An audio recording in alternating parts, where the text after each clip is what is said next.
আসসালামু আলাইকুম দর্শক, আপনারা যে যেখান থেকে আমাদের ভিডিও দেখছেন আপনাদেরকে অনেক অনেক শুভেচ্ছা জানিয়ে শুরু করছি আমাদের আজকে বাজরিগর পাখিদের জীবনচিত্র। আমাদের আজকে বাজরিগর পাখিদের জীবনচিত্র থাকছে মা এবং সন্তানের যে সম্পর্ক, এছাড়াও থাকছে ভাই বোনের সম্পর্ক। তো যাই হোক দর্শক, গতকালকে যে পর্বটি আপনাদের সামনে উপস্থাপন করেছি তারই একটি ছোট্ট একটা চিত্র। একই মা হাঁপিয়ে গিয়েছে ছোট্ট সন্তানটিকে মেরে, কামড়িয়ে এবং ঠোকরে এমন এমন ঠোকর দিচ্ছে যা উড়াল দিয়ে দিয়ে একটি ঘরের মধ্যেই উড়াল দিয়ে দিয়ে মারছে। আসলে কেন মারছে এটাও আমি বুঝতে পারছি না, তবে আমার কাছে মনে হইল ধারণা, যেটা আসলে কাউকে ধারণা দেওয়া উচিত না, তারপরও ধারণা দিচ্ছি। এই মা এই সন্তানটিকে মারার কারণ হলো কি, যে এই মনে হয় পশমটা হয়তো ফুলফিল হয় নাই, এবং হচ্ছে যে অন্যান্যরা পরিবর্তন হয়ে গেছে বা নিজেরাই করতে পারে, সে কেন পারছে না। সম্ভবত এই কারণেই কি মা কি সন্তানকে মেরে ফেলতে চাইছে কি না আমি জানি না। এটা হলো দ্বিতীয়বারের ঘটনায়, প্রতিদিনই প্রতি ঘন্টায় ঘন্টায় ঘটনা ঘটে, আপনারা হয়তো দেখতেই পাচ্ছেন ভিডিওতে। তো মা ক্ষান্ত হন নাই, ভাই বোনদের মধ্যে কেউ এসেও থামিয়ে দিলেও তারপরও মা শান্ত হননি। অন্যান্য ভাই বোনরাও মাকে ভয় পাচ্ছেন, কারণ হলো তারা নিরুপায়। মার ঠোকর খেয়ে, কামড়ানি খেয়ে অনেকে চুপচাপ বসে থাকে, কারণ তারা এখন কি করবে এটাই তাদের প্রশ্ন। তো যাই হোক, এখানে ছোট্ট ওই আরেকটা ভাই বা আরেকটা সন্তান এসে মাকে থামিয়ে দিলেন। তারপরও মা ওই সন্তানটিকে এমনভাবে চোখ রাঙানি দিয়ে তাকিয়েছিল, যার ফলে সন্তানটি ভয়ে এক কর্নারে দাঁড়িয়ে আছেন। আবারও ঝাঁপিয়ে পড়েছেন মা সন্তানকে কামড়ানোর জন্য। এখন কামড়ানো নাকি মুখে খাবার তুলে দিচ্ছেন এটাও বলতে পারছি না, কারণ হলো সবার শরীরের ভালো, এর শরীরটা একটু অন্যরকম, যার ফলে অসুস্থতার কারণে কিনা তাও জানি না।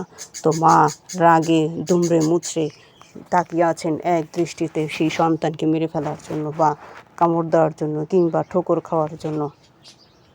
অন্যান্য ভাই বোনরাও ভয় পাচ্ছেন, তারা নিরিবিলি, কেন মার প্রায় এরকমই রাগ ওরা দেখে থাকে, বড় সম্মুখীন হয়। ওরাও চেষ্টা করে ঘর থেকে বের হয়ে যাওয়ার জন্য, কিন্তু পারে না।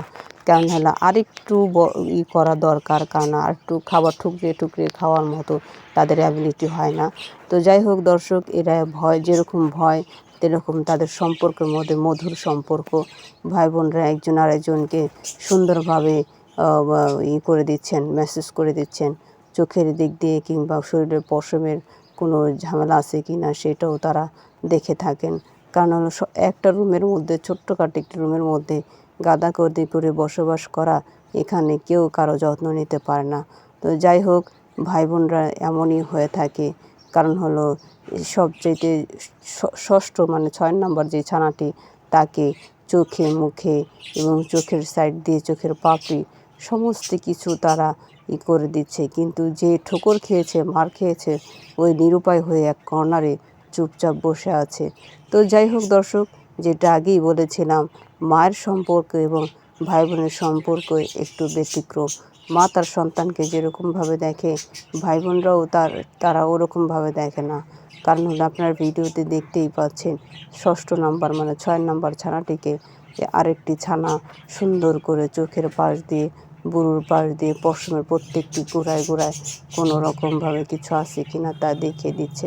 কিন্তু যে 7 নম্বর ছানাটি, ওর হয়তো ওখানে যাচ্ছে না, কারণ মা ওর উপরে রাগ, আবার কখন ওর উপরে ঝাঁপিয়ে পড়ে, যার ফলে মাও একটু হয়তো ওই মাকে ওরা হয়তো করছে না, আলাদাভাবে নিজেদের মতো করে জীবনযাপন করছে।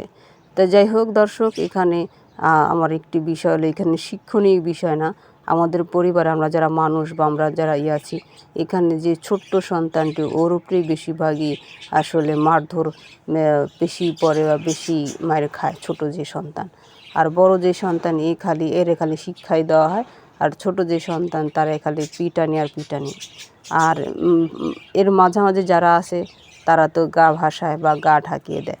তো যাই হোক দর্শক, ভিডিওটা আপনাদের কেমন লাগলো আমাদের অবশ্যই জানাবেন। ভালো থাকবেন, সুস্থ থাকবেন, আর আমাদের চ্যানেলটা অবশ্যই সাবস্ক্রাইব করবেন। আমরা আপনাদের কাছে এইটুকুই আশা করি। আল্লাহ হাফেজ।